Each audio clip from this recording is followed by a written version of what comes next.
আমরা রাষ্ট্রের মৌলিক সংস্কার, যে সংস্কারের মাধ্যমে ফ্যাসিবাদী ব্যবস্থার বিলোপ, স্বৈরতান্ত্রিক রাষ্ট্র কাঠামোর পরিবর্তন করে আমরা একটা গণতান্ত্রিক রাষ্ট্রে প্রবেশ করতে পারবো, এটা আমাদের মোটা দাগে উদ্দেশ্য।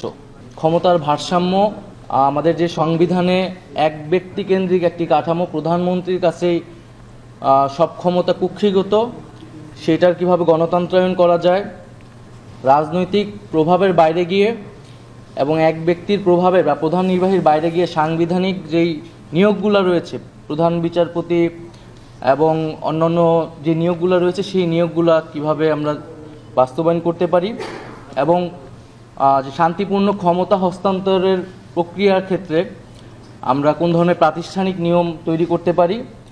এছাড়া নারীর ক্ষমতায়ন এবং বিচার বিভাগের স্বাধীনতা, মোটা দাগে এই মৌলিক বিষয়ের উপরে আমাদের আলোচনা ছিল। 2 বারের বেশি প্রধানমন্ত্রী হতে পারবে না, টার্ম লিমিট থাকবে 2 বার সর্বোচ্চ।